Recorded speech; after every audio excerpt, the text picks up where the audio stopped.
Tanınmış bəstəkar Gövhər Həsənzadə deyəsən həyatının ikinci baharını yaşayır. Hər zaman gülər üzlü Gövhər xanım bu dəfə daha xoşbəxt görünürdü. Şəxsi həyatından danışanda belə gözləri parıldayırdı. O parıltını siz də görün.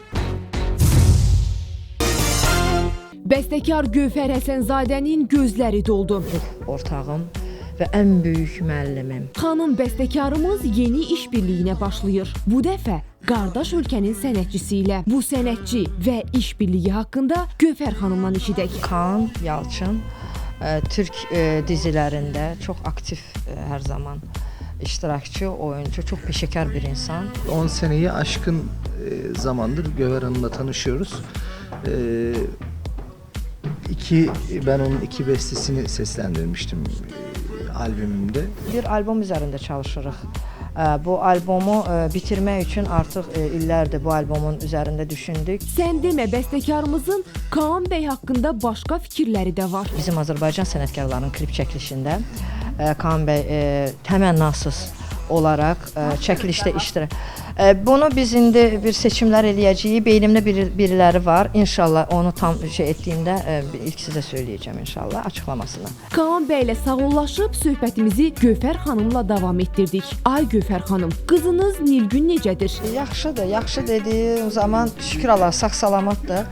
Amma məktəblə, yəni belə də bir mübarizədəyik. Sənətçi öz övladına qadağalar qoyan valideynlərdən deyil, amma bəzən onunla tələbə, şagird dostuyam, onun rəfiqəsiyəm, sirdaşıyam, bəzən böyük dostuyam, yəni bir çox şeyləri məsləhətləşməyə. Musiqiyə elə Nilgünü birinci gündən ona görə vermədim ki, hardasa bir kövrəklik, hardasa Azərbaycandayıq, ailə filan baskısıyla. Bəs görəsən sənətçinin qəlbinə yol tapmağı bacaran biri varmı?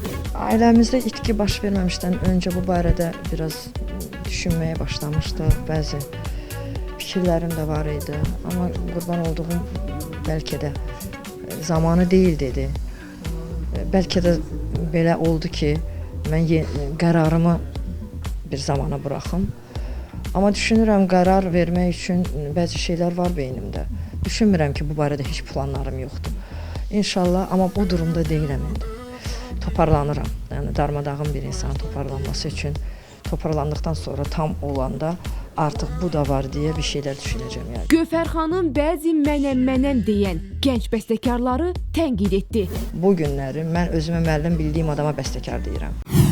Bəstəkar dediyin dünya bəstəkarlıq məktəbini biləcək. Musiqinin bütün janrlarını mükəmməl biləcək. Yaradacaq, yeni bir şey yaradacaq, peşəkar yaradacaq, böyük bir əsər yaradacaq. İddialı olub, məsəl üçün kimsə də məni bəstəkar saysın deyib, ona belə cırmaq atırsa əgər, bunu qəbul etmirəm. Bunlar üçün bir müddət gündəmdə olmaq yetərlidir. Bəziləri üçün bu qazanc yeridir. O hətta bu bəstəkarların adlarını belə çəkmək istəmədi. Bu günləri ad çəkməyəcəm, çünki bilirsiniz nəyə görə? Mənim ad çəkməyim kiməsə dəstək verməyim kimi olacaq. Qısa müddətdir atasını itirən sənətçi kövrəldi. İtki verməkdən qorxuram.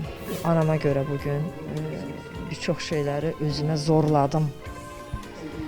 Gücümdən artıq özümü zorlayıb ayaqda durdum. Bəstəkar öz atasından ürək yanğısı ilə danışdı.